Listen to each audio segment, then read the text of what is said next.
बिस्मिल्लाहिर्रहमानिर्रहीम अस्सलाम वालेकुम। Chapter number 6, cost flow in production. और हम लोग आज डिस्कस करेंगे comprehensive example number 5। Previous lecture में कम्प्रिहेंसिव एग्जांपल नंबर 4 बहुत अच्छे तरीके से हम लोगों ने सॉल्व कर ली, जिसमें हमें आइडिया हो गया कि हम लोगों ने अपने फैक्ट्री लेजर्स किस तरह से बनाने हैं और अपने जर्नल लेजर्स को किस तरह मेंटेन करना है। देखिए अभी सिंपल सी बात है, जो बात हमें याद रखनी है कि अगर आप हेड ऑफिस में बैठे हुए हैं तो आप अपने पास फैक्ट्री लेजर अकाउंट मेंटेन करोगे और फैक्ट्री से रेलिवेंट जो भी आपकी ट्रांजैक्शन हो रही है ना, आपने फैक्ट्री लेजर अकाउंट को डेबिट या क्रेडिट करना है। ऑलराइट। और अगर आप लोग फैक्ट्री में बैठे हुए हैं तो आपने हेड ऑफिस का एक अकाउंट ओपन करना है, जिसे हम लोग कह रहे होते हैं जर्नल लेजर कंट्रोल अकाउंट। और फैक्ट्री में बैठे हुए अगर आप अपने हेड ऑफिस के साथ किसी भी किस्म की कोई ट्रांजैक्शन कर रहे हैं तो उसको आप लोग रिकॉर्ड किया करोगे जर्नल लेजर्स के अंदर। ऑलराइट। बस इतना सा ये पॉइंट समझ आ जाए ना तो इस चैप्टर में और कुछ भी नहीं है। उसके अलावा simply cost of good manufactured हम लोगों ने फाइंड करनी होती है। एट द एंड जब हम लोग कॉस्ट ऑफ सेल्स फाइंड कर लेते हैं तो एफओएच में जाकर हम लोग देखते हैं कि under absorb and over absorb कितना है। अच्छा, under and over absorb find करने में ना एक थोड़ा सा प्रॉब्लम आता है। वो ये कि एक होते हैं एक्चुअल ओवरहेड्स पेड। तो उसके लिए तो हम लोगों ने पढ़ा हुआ था कि आप लोगों ने ना अपने ओवरहेड अकाउंट को डेबिट करना है बाय एक्चुअल ओवरहेड्स पेड। तो आपको बता देगा actual overhead paid by the head office of rupees this. साथ में आप लोगों ने अपने पास देखना होता है कि जो वर्क इन प्रोसेस को हमने चार्ज करना है ना, वो हमारे पास होते हैं एब्जॉर्ब्ड ओवरहेड। वो एक्चुअल नहीं होते। जो वर्क इन प्रोसेस को जाते हैं वो जाते हैं एब्जॉर्ब्ड ओवरहेड। और एब्जॉर्ब्ड ओवरहेड हमारे पास कैसे आएंगे? Overhead absorption rate multiplied by actual base, actual activity level, actual direct labour, मतलब जो भी आपने बेस बनाई होगी वो जाएंगे वर्क इन प्रोसेस के पास। अब बच्चे मिस्टेक ये करते हैं अंडर एंड ओवर एब्जॉर्प्शन को फाइंड करने में कि जो ओवरहेड पेड अपनी जगह पे ठीक है, लेकिन यहां पर एक छोटा सा पॉइंट आता है कि अगर आपने अपने ओवरहेड को डेबिट किया हुआ है by indirect labour, indirect material, तो आपके ओ अंडर एंड ओवर एब्जॉर्ब को उसने भी इफेक्टिव करना है। क्या आप लोगों ने देखना है कि अगर आप लोगों ने उसमें किसी किस्म की इनडायरेक्ट लेबर शामिल की हुई है तो वो भी आप शामिल करोगे, उसमें कोई इनडायरेक्ट मटेरियल है वो भी आप ऐसे अकाउंट को डेबिट करोगे। और फिर जाके आप लोगों ने अपने टोटल ओवरहेड देखने हैं। अब टोटल आपके पास कैसे आ जाएंगे? Actual overhead paid plus indirect material plus indirect labour, ये आ गए आपके टोटल ओवरहेड। इसका कंपैरिजन करोगे आप लोग एब्जॉर्ब्ड ओवरहेड के साथ। अब आपने देखना है कि अंडर एब्जॉर्प्शन है या ओवर एब्जॉर्प्शन है। दोनों सिचुएशंस में कॉस्ट ऑफ सेल के अंदर जाओ। ऑलराइट, मतलब एक ही ये रूल याद रख लेना कि आपने उसको चार्ज करना है टू कॉस्ट ऑफ सेल।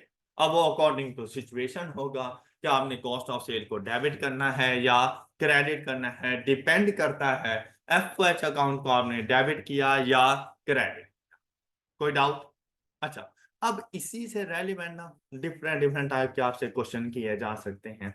जैसा कि क्वेश्चन एग्जांपल नंबर 5 अगर आप लोग देखें तो इसकी रिक्वायरमेंट है calculate material purchase, cost of goods manufactured, applied factory overhead, work in process, December 31st, material used, material as on December 1st, and under or over applied factory overhead।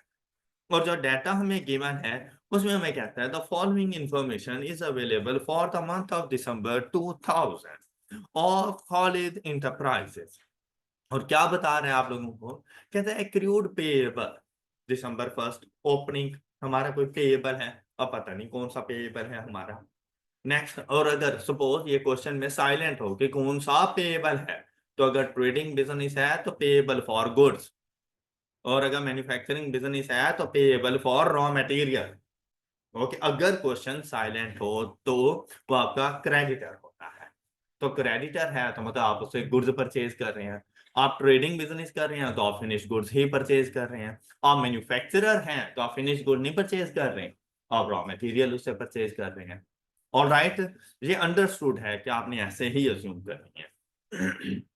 Work in process का opening बताया, finished goods का opening बता दिया, material का closing बताया है आपको, accounts payable का क्लोजिंग भी बता दिया है। ओपनिंग स्टार्ट में आ गया था, अकाउंट पेएबल का क्लोजिंग आ गया, फिनिश्ड गुड्स का क्लोजिंग मौजूद है, एक्चुअल फैक्ट्री ओवरहेड्स बताए, कॉस्ट ऑफ सेल्स बता दी, और payment of accounts payable used only for material purchase. तो उसने अब बता दिया कि जो अकाउंट पेएबल है वो only for material purchase. All right, next one is कहता है factory overhead is applied. Actual तो उसने ऊपर बता दिया एक्चुअल ओवरहेड कितने हैं। अब हमने अप्लाइड मतलब एब्जॉर्ब्ड फैक्ट्री ओवरहेड, जो हमने फैक्ट्री ओवरहेड से वर्क इन प्रोसेस में लेकर जाने हैं, वो हमारे पास है 200% ऑफ डायरेक्ट लेबर कॉस्ट। हमें देखनी पड़ेगी कि हमारे पास हमारी डायरेक्ट लेबर कॉस्ट कितनी है। तो ऊपर किसी भी डाटा में से मुझे लेबर का तो पता चल ही नहीं रहा था, ऐसे ही है ना। तो मे भी कुछ एक्स्ट्रा इंफॉर्मेशन हमें दे दें, लेकिन जो भी लेबर कॉस्ट होगी उसका 200% हमारे एफ होंगे जो एब्जॉर्ब्ड ओवरहेड है। फिर कहता है jobs still in process on December 31st have been charged rupees 6,000 for material, 12,000 for direct labor hours, और वो इन टर्म्स ऑफ रुपीज है। फिर कहते हैं टोटल जो ऑर्स लगे हैं उसके ऊपर वो 1200 ऑर्स। मतलब यहीं से पता चल जाता है कि जो डायरेक्ट लेबर को हम लोग पे कर रहे हैं ना, वो 10 रुपीज पर आवर हम लोग पे कर रहे हैं। इवन के ये डाटा और कहीं से हमें पता नहीं चल रहा था। इसीलिए ना क्वेश्चन में आप लोगों ने बहुत ज्यादा एक्टिव रहना है। कहते हैं direct actual labour hours 10,000 at the rate of 8 per hour. अब अगर डाटा को हम लोग देखें तो इसके अंदर काफी सारी चीजें हमने बतानी थी। तो आपने ना इन तमाम के अपने पास अकाउंट्स ओपन कर लेने थे। जैसे सबसे पहले वो किस चीज की बात कर रहे हैं, अकाउंट्स पेएबल की। आप अपने पास आओगे, ये एग्जांपल नंबर 5 हम लोग सॉल्व कर रहे हैं। आप अपने पास आओगे और अकाउंट पेएबल का अकाउंट ओपन करेंगे।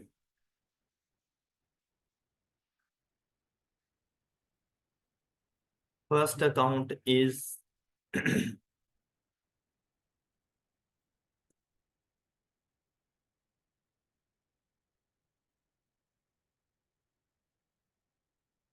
Account payable.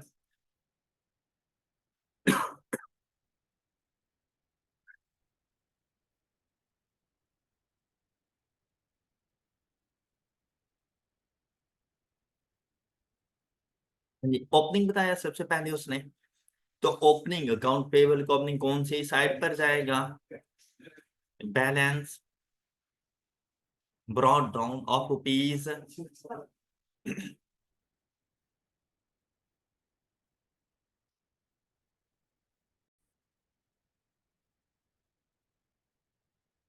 नेक्स्ट हमारे पास है वर्क इन प्रोसेस। अच्छा, आप क्वेश्चन के सीक्वेंस के साथ चलते जाओ, इसमें कोई हर्ज नहीं है, बाद में हम लोग सब देख लेंगे। वर्क इन प्रोसेस का हमारे पास अकाउंट आएगा, वर्क इन अच्छा, इसका क्या ओपनिंग बताया आप लोगों को। और वर्क इन प्रोसेस का ओपनिंग कौन सी साइड पर जाएगा, हमारी इन्वेंट्री होती है तो डेबिट साइड पर। And the opening is of rupees 30,000। अच्छा, उसके बाद देखें फिनिश्ड गुड्स का भी ओपनिंग आ गया 50,000।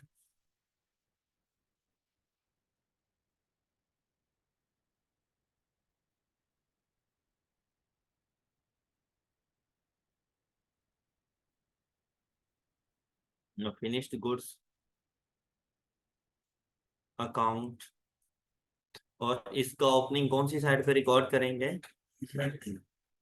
Balance brought down of rupees 50,000। Next हमारे पास आ रहा है मटेरियल, लेकिन मटेरियल का ओपनिंग नहीं है, मटेरियल का क्लोजिंग। तो अगर आपको याद हो जब आपने रिक्वायरमेंट पढ़ी थी तो उसने आपसे पूछा नहीं था मटेरियल एज ऑन December 1, तो मतलब ओपनिंग हमने कैलकुलेट करके देना है। मटेरियल का अकाउंट बना लें अपने पास यहाँ।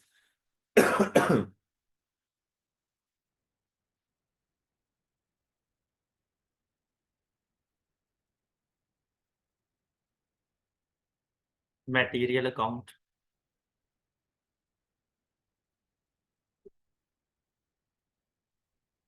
और इसका ओपनिंग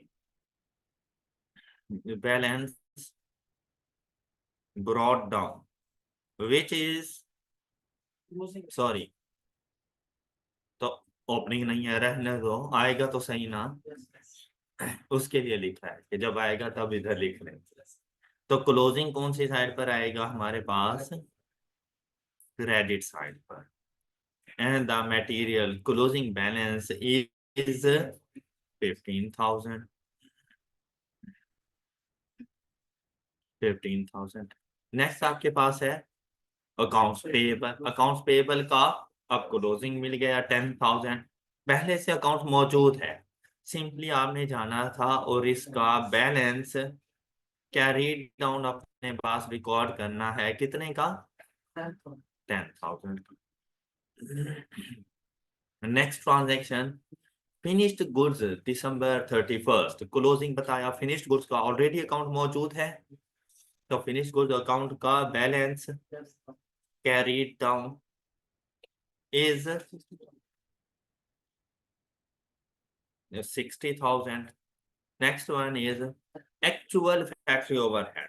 तो एफओएच का अकाउंट, क्या हमने बनाया एफओएच का अकाउंट? नहीं, एक न्यू अकाउंट ओपन करेंगे।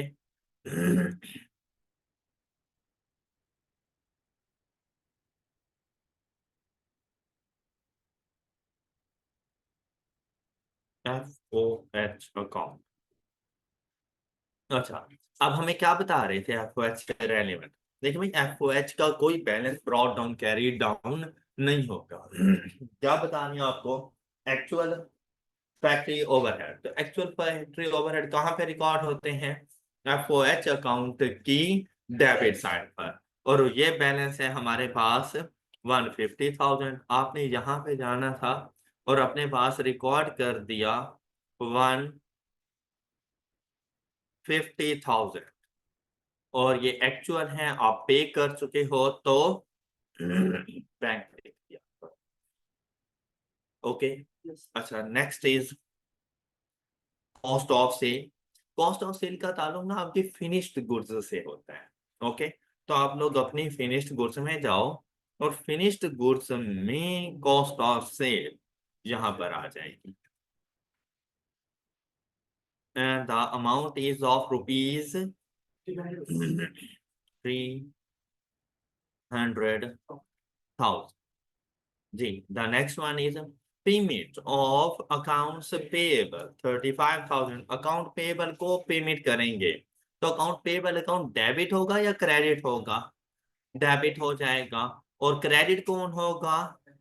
Bank, by ₹35,000।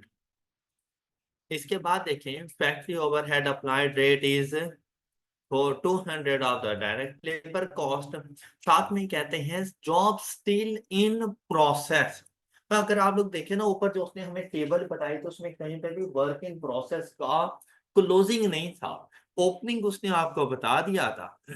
तो क्लोजिंग इनडायरेक्ट वे में आपको बता रहा है। कहते जो वर्क इन प्रोसेस है उसमें हम लोगों ने 6,000 का मटेरियल यूज कर लिया है और 12,000 की उसके ऊपर लेबर चार्ज कर दी है, और उस पे जो डायरेक्ट लेबर और ये 12,000 की हमारे पास लेबर आ गई। तो टोटल उसके ऊपर कितना काम हो गया हमारे पास? 18,000। लेकिन उसके ऊपर भी तो एफओएच लगे होंगे, तो उसके ऊपर एफओएच क्या लगे होंगे कि जो आपकी डायरेक्ट लेबर होगी उसका 200% मतलब उसका डबल आप लोगों के पास लग जाते हैं उसके एफओएच।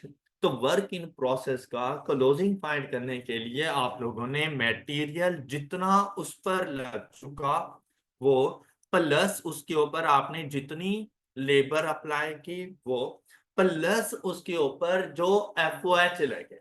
तो एफओएच डायरेक्ट लेबर का 200% था। तो 1200 का जैसे 200% फाइंड करोगे तो आंसर आ रहा है 24। तो total work in process closing balance क्या बन जाएगा 42। 42,000। बात समझ आ गई सब बच्चों को। 42,000 वर्क इन प्रोसेस का बैलेंस कैरी डाउन 42,000। और ये कैसे बना material of rupees labour of rupees and FOH labour की अमाउंट का डबल 200% 24। और ये टोटल बन गया आप लोगों के पास 42। हाँ जी अब क्लियर है सब बच्चों को। ये 42,000 की समझ में पता है ये एक पॉइंट था जो थोड़ा सा आपको कंफ्यूज कर रहा था। उसके अलावा ऐसा इस क्वेश्चन में कुछ भी नहीं था। अच्छा अब देखिए अब आपने इस क्वेश्चन को कैसे सॉल्व करना है। अकाउंट पेबल की बात करें ना तो यहां से आपको पता चल सकता है कि आपने ड्यूरिंग द ईयर परचेजेस कितने किए क्योंकि सिर्फ एक ही चीज इसमें मिसिंग है और वो है हमारे पास हमारी परचेज। यहां से आ जाएगा purchase of property balancing value के तौर पर। तो बैलेंसिंग वैल्यू कैसे आएगी ये 45 उसमें इक्वल टू। तो उसकी पहली रिक्वायरमेंट क्या थी मटेरियल परचेज। तो मटेरियल परचेज का आंसर आप क्या बता दोगे उसको 39। अब ये मटेरियल आपके मटेरियल के अकाउंट की कौन सी साइड पर जाएगा डेबिट साइड पर यहाँ पर आ जाएगा परचेज। मैं बेसिकली अकाउंट पेबल भी इधर लिख सकते हो लेकिन मैंने परचेज लिखा हमने परचेज किया कितने का 39,000। ये पता चला हमें अकाउंट पेएबल से। और यहां से अब देखो तो ये तो फिर इश्यू इश्यू भी तो हम करेंगे issue to work in process लेकिन उसके बारे में कोई इंफॉर्मेशन नहीं आई। तो वर्क इन प्रोसेस की मिन्नतें कर लेंगे कि भाई आप हमें बता दो कि हम लोगों ने कितना ये इशू किया होगा। ऑल राइट अच्छा फिर वर्क इन प्रोसेस खुद बहुत सारी चीजें लेके बैठा हुआ है। ये कहता है कि भाई अगर तुम मुझे मटेरियल इशू नहीं बताओगे तो मैं ये भी तो नहीं फाइंड कर सकता कि मैंने फिनिश गुड्स को कितना ट्रांसफर किया है। तो हम गए जरा फिनिश गुड्स की तरफ। इसने कहा हाँ बिल्कुल रेडी हूँ। ओपनिंग है क्लोजिंग है जो कॉस्ट ऑफ सेल है वो है पड़ी हमारे पास ऐसे ही है ना। तो क्या यहाँ से बैलेंसिंग वैल्यू पता चल नहीं जाएगी कि वर्क इन प्रोसेस इसके अगेंस्ट क्रेडिट कितनी अमाउंट से हुआ। तो वो जाके जब बैलेंसिंग वैल्यू फाइंड की तो वो वैल्यू हमें क्या मिल गई। और ये वर्क इन प्रोसेस अकाउंट की क्रेडिट साइड पर आ जाएगा 310। ऑल राइट अच्छा इसकी बैलेंसिंग वैल्यू हम लोग ये इधर नहीं कर सकते क्योंकि इसमें क्या कुछ शामिल होगा। इसमें हमारे पास शामिल होते हैं हमारा direct material direct labour and ये शामिल होते हैं। अब चलते हैं कि हमारे पास हमारी डायरेक्ट लेबर कितनी है। तो उसके लिए उसने क्या बताया कि डायरेक्ट लेबर आवर्स कितने हैं 10,000 एट द रेट ऑफ 8। तो टोटल डायरेक्ट लेबर कॉस्ट कितनी बन जाएगी हमारे पास 80,000। तो आप लोग यहाँ पे जाके रिकॉर्ड कर दोगे 80,000। तो 80,000 का 200% आप लोगों के पास बनेगा 160। और ये वो है जो आप वर्क इन प्रोसेस को चार्ज करोगे 160। ये बात क्लियर। और वर्क इन प्रोसेस में यहां पर हमारे पास आ जाएगा 160,000। अब देखो क्या वर्क इन प्रोसेस में कोई और चीज आ सकती है नहीं। तो बैलेंसिंग वैल्यू वैल्यू के तौर पर क्या डायरेक्ट मटेरियल फाइंड हो नहीं सकता। आपने देखा 310 + 42 = 352। उसमें से अगर आप लोग ये माइनस कर दें, हमारे पास टोटल वैल्यू आ रही है 270, तो हमारे पास ये फिर 82 बैलेंसिंग वैल्यू के तौर पर हमने इसको फाइंड कर दिया। B stand for balancing value. Okay, अब हम लोग मटेरियल के पास गए कि ये लो भाई, ये वो अमाउंट है जो तुमने वर्क इन प्रोसेस को दी 82 था। क्या एफओएच को किसी किस्म का कोई मटेरियल दिया हम लोगों ने? कोई इनडायरेक्ट मटेरियल? क्वेश्चन में ऐसी कोई बात नहीं थी, तो मतलब सारे का सारा डायरेक्ट ही था। अब इसकी मदद से हम लोग जाकर ओपनिंग बैलेंस फाइंड कर सकते हैं। अब देखो 82 प्लस 15,000 इज इक्वल टू 97,000। उसमें से 39,000 हम लोगों ने माइनस कर दिया, तो हमारे पास वैल्यू आ रही है 58,000। तो ओपनिंग होगा 58। All right. अब देखो, पेएबल का अकाउंट कंप्लीट है, वर्क इन प्रोसेस का अकाउंट कंप्लीट, मटेरियल का अकाउंट कंप्लीट, फिनिश्ड गुड्स का अकाउंट भी कंप्लीट हो गया। और एफओएच में अगर यहाँ पर देखो तो ऐसा नहीं लग रहा जैसे ओवर एब्जॉर्ब्ड हो गए हैं?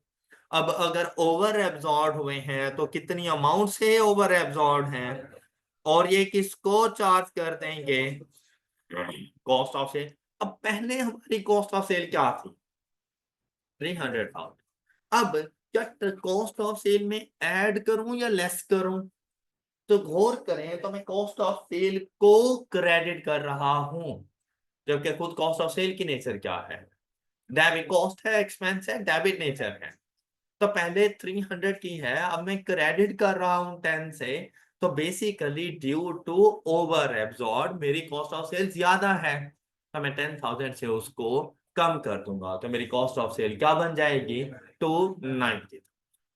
बात क्लियर? और यही वो बातें थी जो उसने आपसे पूछी थी। आई होप कि हम सारी बातों का आंसर कर चुके हैं। मटेरियल परचेज हमारे पास देखिए अब कितनी अमाउंट का आ गया, मटेरियल से पता चल सकता है, और अकाउंट पेबल से कितना? 39,000 का। दूसरा क्या बताना था हम लोगों ने इसको? Cost of goods manufactured. अच्छा, कॉस्ट ऑफ गुड्स मैन्युफैक्चर्ड ये वर्क इन प्रोसेस से जो निकलती है ना फिनिश गुड्स को, वो कॉस्ट ऑफ गुड्स मैन्युफैक्चर्ड है। अब कॉस्ट ऑफ गुड्स मैन्युफैक्चर्ड हमारे पास कितनी आ जाएगी? ये 310,000। ये कॉस्ट ऑफ गुड्स मैन्युफैक्चर्ड है आपके पास। All right. अच्छा, फिर उसने आपसे क्या पूछा? Applied factory overhead. अब अप्लाइड फैक्ट्री ओवरहेड कितने थे हमारे पास? 160,000 के अप्लाइड फैक्ट्री ओवरहेड हमारे पास आए हैं। And work in process closing, हाँ जी, क्लोजिंग था, हमने फाइंड कर लिया, ये 42,000। ये क्लोजिंग वर्क इन प्रोसेस हमारे पास आ गया। Then material used. अब मटेरियल यूज्ड का पता मटेरियल अकाउंट से चलेगा। कैसे? जो वर्क इन प्रोसेस को हमने चार्ज किया, कितना? 82,000, इसका आंसर बन जाएगा। End material as on December 1, जो देखो 1 दिसंबर को 58,000 की वैल्यू आप लोग बता देंगे। फिर आपसे क्या पूछा? अंडर और ओवर अप्लाइड, तो हम लोग क्या कहेंगे? Over applied of ₹10,000। हो गया आंसर। Any problem? तो क्वेश्चन इजी नहीं था ये? जी जी, और से नहीं है रुपीस। अच्छा, ये बात रुपीस वाली बात समझ आ गई है। ये जो आपको बता रहा है, ये बता रहा है उस जॉब के लिए जो इन प्रोसेस है। हमने तो वो देखनी है ना जो कंप्लीट कर चुके हैं। तो जो कंप्लीट कर चुके हैं ना, उनके ऊपर 10,000 इन टोटल डायरेक्ट लेबर लग चुकी है। तो हम इसका देखेंगे। ये वर्क इन प्रोसेस का क्लोजिंग फाइंड करने के लिए है कि उसके ऊपर हम लोग 1200 आवर्स लगा चुके हैं, और उसकी जो कॉस्ट फाइंड की है वो हमने 12,000। तो मुझे तो जब कॉस्ट बता दी तो मैं 12,000 लेके चला गया। फिर डायरेक्ट लेबर की और उसने बताया 10,000 है, इसको मल्टी और रेट भी बता दिया, उसको मल्टीप्लाई किया तो डायरेक्ट लेबर। ओके। और कोई बात? सबको क्लियर? चलिए नेक्स्ट। ये अब क्वेश्चन आप सब लोग बच्चों को समझ आ गया और मैच कर गया होगा हमारा आंसर इसके साथ। हाँ जी। Example number 6। ये भी बड़ी सिंपल सी एग्जाम्पल हमारे पास मौजूद थी। रिक्वायरमेंट क्या है? कहते हैं complete cost accounts for the period. तो देखें कंप्लीट करने हैं तो मतलब इनकम्प्लीट फॉर्म में तो हमारे पास ये मौजूद हैं, कौन कौन से? The incomplete cost accounts for a period of company A are given below.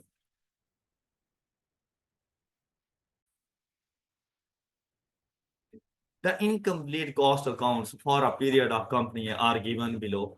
अब अगर यहाँ पे देखें ना स्टोर लेजर कंट्रोल अकाउंट, तो स्टोर लेजर मतलब अब यहाँ पे नहीं परेशान हो जाना पता नहीं स्टोर लेजर क्या होता है। तो भैया आपके स्टोर में आपका रॉ मटेरियल ही रखा हुआ है, ये रॉ मटेरियल का अकाउंट है, डिफरेंट डिफरेंट जस्ट नेम दे दिए जाते हैं। तो ओपनिंग बैलेंस आपके पास आ गया और साथ में कहता है कि आपके फाइनेंशियल लेजर कंट्रोल से क्या कुछ आया, ये बात बता दी। कहते हैं प्रोडक्शन वेजेस कंट्रोल अकाउंट, तो वो हमारे पास फाइनेंशियल लेजर कंट्रोल अकाउंट से जो अमाउंट आई वो हम लोगों ने यहाँ पे लिख दी। फिर हमारे पास आ गए प्रोडक्शन ओवरहेड कंट्रोल अकाउंट, ये भी फाइनेंशियल लेजर कंट्रोल अकाउंट से हमारे पास आ गए। फाइनेंशियल लेजर कंट्रोल अकाउंट जिसे आप लोग जर्नल लेजर कंट्रोल अकाउंट कहते हैं, उसी को फाइनेंशियल लेजर कह रहा है। मतलब जो फाइनेंशियल अकाउंटिंग से आपके पास आ रहे हैं, मतलब जो हेड ऑफिस से आपके पास आ रहे हैं, हेड ऑफिस ने आपके बिहाफ पर क्या कुछ किया उसके बारे में बता रहे हैं कि भाई रॉ मटेरियल 3363 का दिया आपको हेड ऑफिस ने, आपके बिहाफ पर जो वेजेस पे की 2940 की आपके बिहाफ पर जो ओवरहेड पे किए इन एक्चुअल 1790 के किए, और जो आपके पास वर्क इन प्रोसेस का ओपनिंग बैलेंस है वो है 1724। फिर आ गई कुछ एडिशनल इंफॉर्मेशन, उनमें है the balance at the end of the period in ₹1000 work. अच्छा जैसे ही ये बात आई ना इन ₹1000, तो सबसे पहले ऊपर जाके देखो भाई क्या लेजर्स में भी ₹1000 ही थे? आंसर मिला यस। तो जैसी राउंडिंग ऑफ उसकी चल रही है हम इसको बिल्कुल वैसे ही लेके चलेंगे।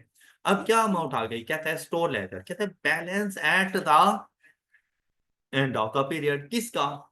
स्टोर लेजर का क्लोजिंग बैलेंस। तो स्टोर लेजर का क्लोजिंग बैलेंस हमें क्या मिला?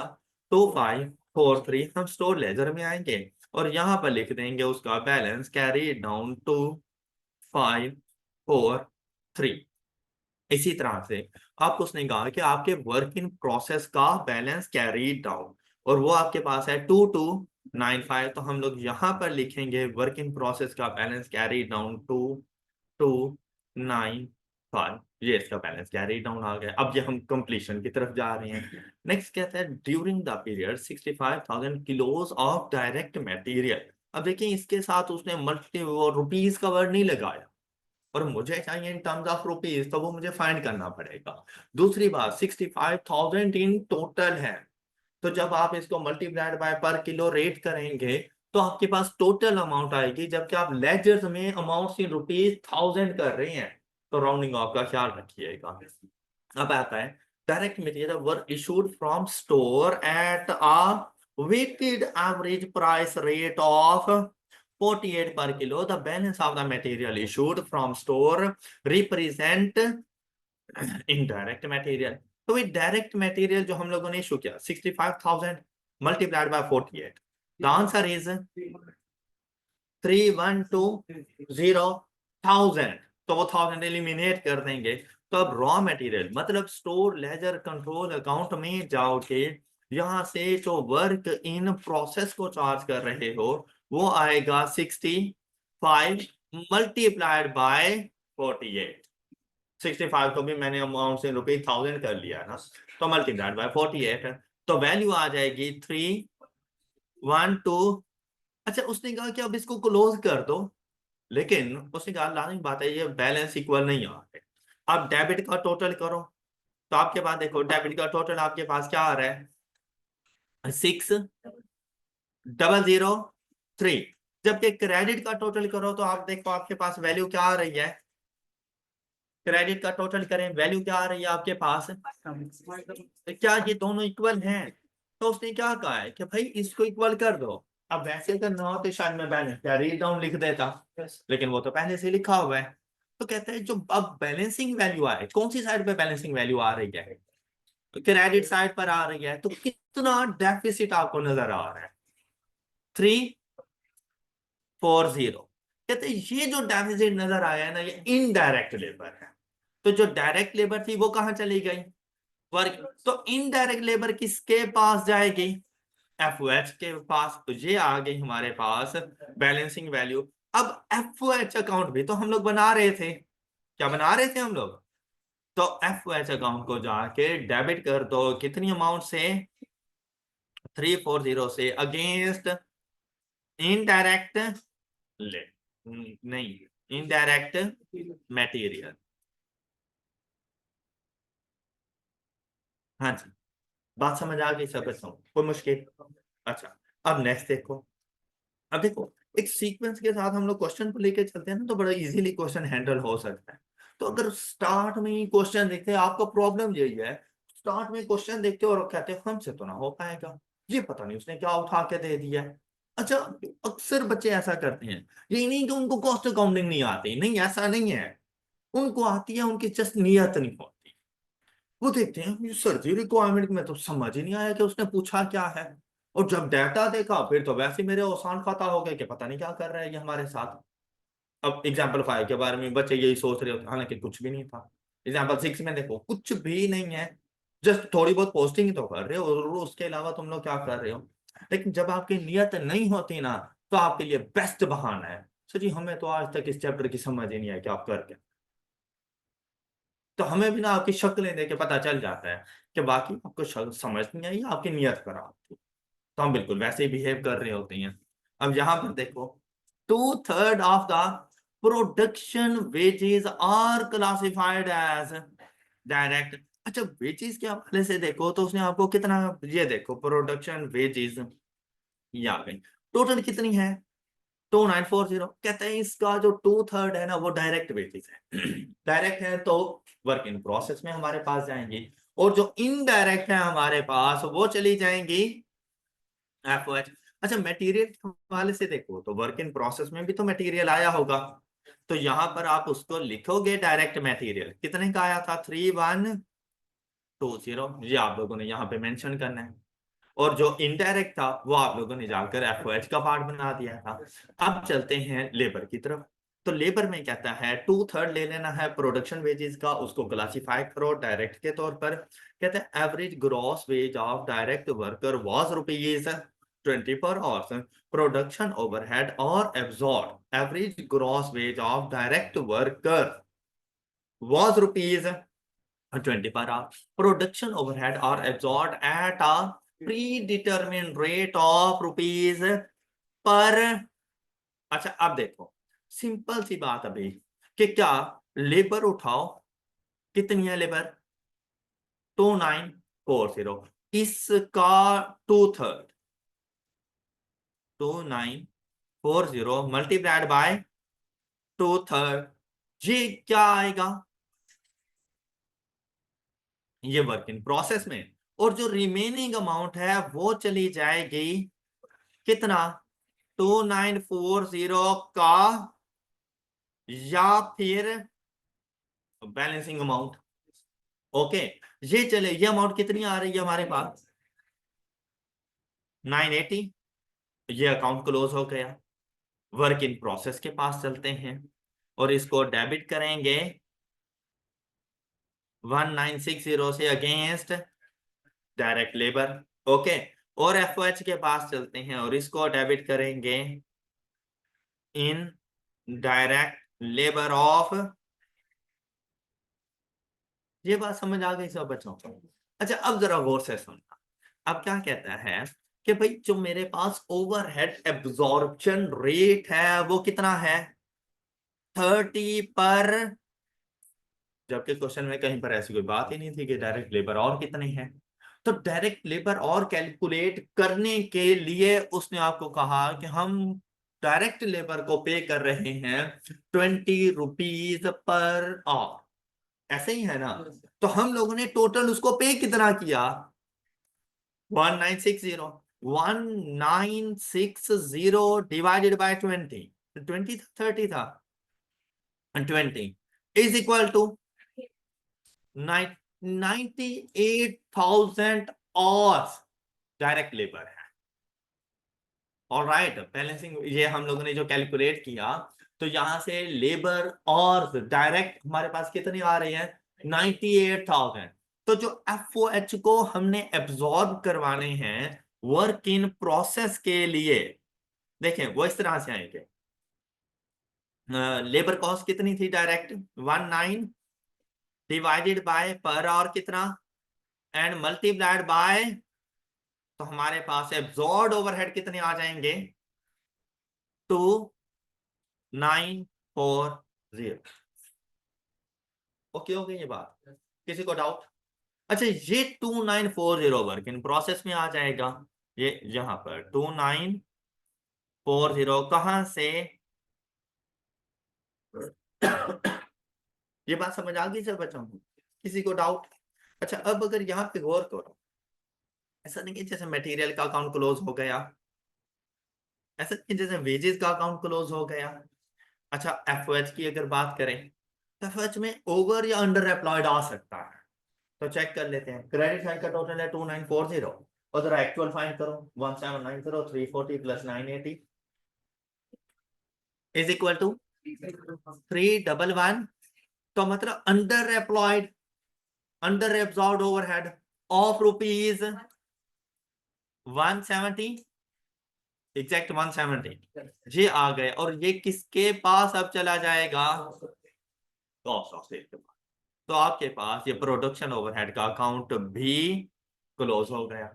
अब चलते हैं वर्क इन प्रोसेस के पास। अब देखें डेबिट साइड का टोटल कितना बन रहा है 1960 प्लस 1724 प्लस 3120 प्लस 2940, और इसमें से लेस कर दो 2295, तो हम लोग जो फिनिश्ड गुड्स को ट्रांसफर करेंगे जिसे हम लोग कहते हैं cost of goods manufacture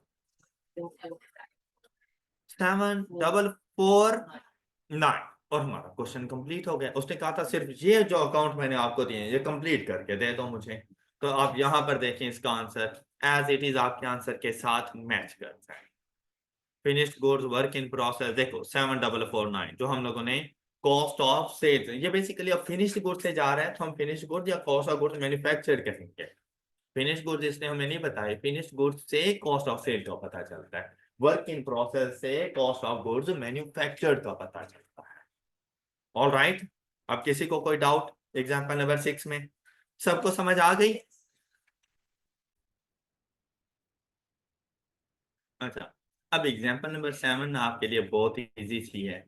simply क्या करना था, material work in process finish goods factory overhead and cost of sale के लिए आपको थोड़ा बहुत डाटा उसने प्रोवाइड कर दिया।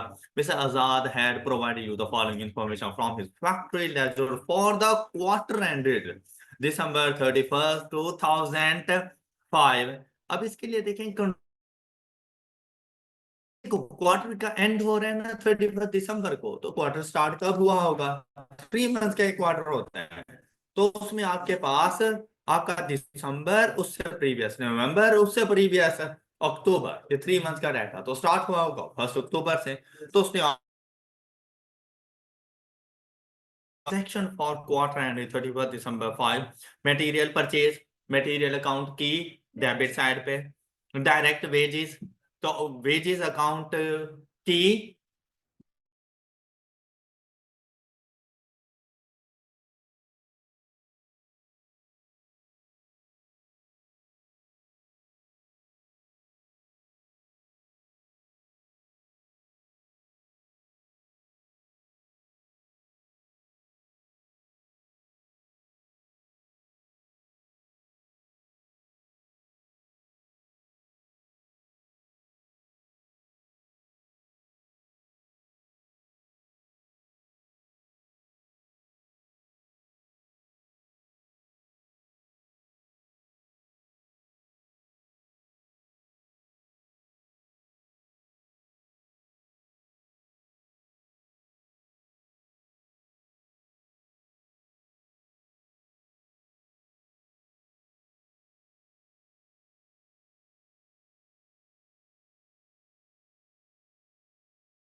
लेबर डायरेक्टली मूव कर जाएगी हमारे पास वर्क इन प्रोसेस की डेबिट साइड पर। फिर payment for factory overhead, payment for factory overhead तो एब्जॉर्ब नहीं है, actual factory overhead debit, factory overhead account की डेबिट साइड पे जाकर इनको रिकॉर्ड कर दोगे। Depreciation of factory building and machine, ये भी एफओएच की डेबिट साइड पर जाएगा। ऑलराइट, मतलब जो आपके फैक्ट्री एक्सपेंसेस होते हैं जरूरी नहीं सबके लिए पेमेंट करो, नॉन कैश एक्सपेंसेस भी होते हैं तो उनके लिए तो पेमेंट नहीं की जाती, तो वो आप लोगों को उसने बता दिया कि जो कैश एक्सपेंसेस थे वो हमने पे कर दिए, जैसे रेंट हो गया, इलेक्ट्रिसिटी वगैरह हो गया, इनडायरेक्ट लेबर हो गया, वो हमने पे कर दिए। और जो नॉन कैश एक्सपेंसेस हैं जैसा कि डेप्रिसिएशन है वो हम लोगों ने अलग से बता दी, तो एफ इन दोनों के अगेंस्ट डेबिट हो जाएगा। बात क्लियर, कोई doubt? Next one is other related information is as under closing stock, raw material, finished goods, दिसंबर 31 दोनों बता दिए, दोनों के अकाउंट्स का क्लोजिंग आ गया। कॉस्ट ऑफ गुड्स प्रोड्यूस्ड या मतलब मैन्युफैक्चर, इसका पता चला तो ये कहां पर जाएगा? कॉस्ट ऑफ गुड्स सेल नहीं है, प्रोड्यूस वर्क इन प्रोसेस की क्रेडिट साइड पर और फिनिश्ड गुड्स की डेबिट साइड पर जाएगा, तो इस बात का जरूर ख्याल रखना है। क्लियर हो गई बात? नेक्स्ट, फैक्ट्री ओवरहेड जो एब्सॉर्ब की है 160% ऑफ, और डायरेक्ट वेजेस उसने खुद हमें बता दिया था कितना था direct labour 50200 multiplied by 160%, the answer is 80320। ये आपकी ओवरहेड अकाउंट की क्रेडिट साइड पर और वर्क इन प्रोसेस की डेबिट साइड पे चली जाएगी अमाउंट। ओके, अब मजीद एक्सप्लेनेशन की जरूरत तो नहीं है ना इसकी, आप इस लेवल तक तो पहुंच गए हो ना कि आपको चीजें समझ आ सके। जी, कहता है diesel costing ₹2000 included in the factory overhead was transferred to head office for use in generator, तो आपने इसके अगेंस्ट एफओएच को डेबिट किया हुआ था, तो अब एफओएच को क्रेडिट कर दो। ऑलराइट, 2000 के साथ और उसके साथ जर्नल लेजर कंट्रोल अकाउंट लिख दोगे, और a bill of for repairs amounting to ₹12,000 undertaken at the factory remained unpaid at the end of the quarter, तो ये आपका एक एक्सपेंस है जो अभी तक अनपेड है, तो अनपेड एक्रूड एक्सपेंसेस आपके एक्सपेंसेस में ऐड हो जाएंगे, तो एफएच का हिस्सा बना लो। और दूसरी बात, अगर आप लोग गौर करो, एक्रूड एक्सपेंस, एक्सपेंस अकाउंट की कौन सी साइड पे लिखे जाते हैं? डेबिट साइड पर, तो बेसिकली मैं अभी वही कह रहा हूँ कि एफओएच अकाउंट की डेबिट साइड पर इनको जाकर रिकॉर्ड करो। क्लियर? नेक्स्ट आया material costing rupees 24,000 was destroyed by rain, तो ये आपके पास जाएगा मटेरियल अकाउंट की क्रेडिट साइड पर और वहां से कॉस्ट ऑफ सेल वाले अकाउंट में आपका एक्सपेंस लॉस बन जाएगा ना, तो वहां पर ये चला। क्लियर हो गई बात? तो आप लोग अगर अपने अकाउंट्स को देखो तो सिंपली यही सारी ट्रांजैक्शंस थी। यहाँ पर देखो ये लॉस उसने 2400 का जो रेन की वजह से था वो उसने रिकॉर्ड करके दे दिया, वर्क इन प्रोसेस, ये आपको समझ आ गया होगा अब सारा, ऐसा ही है। फिनिश गुड्स क्लियर, ओवरहेड्स में कोई प्रॉब्लम? All clear? अच्छा, कॉस्ट ऑफ सेल में देखो तो ये चीजें आपके पास आ गई, और फैक्ट्री ओवरहेड से आप लोगों ने अंडर एंड ओवर एब्जॉर्ब, क्या किसी किस्म का कोई आ रहा है या इक्वल हो गया था? नहीं, 2580 का अंडर एब्जॉर्ब आपके पास आ रहा था, जो जाकर आप लोगों ने कॉस्ट ऑफ सेल को चार्ज कर दिया। बात क्लियर? और जो रेन की वजह से इन्वेंट्री डैमेज हुई थी उसने उसको एक्सपेंसेस का पार्ट बना दिया होगा। डीजल वाला पॉइंट ये था कि आपके फैक्ट्री ओवरहेड में वो तो 2000 का डीजल था ना वो शामिल था, जबकि वो 2000 का डीजल बेसिकली ऑफिस का जो जनरेटर है ना उसमें यूज हुआ है, तो वो एक्सपेंस फिर फैक्ट्री का तो ना हुआ, वो तो ऑफिस का हुआ। इस वजह से फैक्ट्री के एक्सपेंसेस में से हमने इसको लेस कर दिया कि ऑफिस वालों तुम लोग इसको रिकॉर्ड कर। क्लियर हो गई? और कोई पॉइंट? इसी के साथ हमारा चैप्टर नंबर 6 कंप्लीट हुआ। इंशाल्लाह नेक्स्ट लेक्चर में हम लोग न्यू चैप्टर स्टार्ट करेंगे। अपना ख्याल रखिएगा। अल्लाह हाफ़िज़।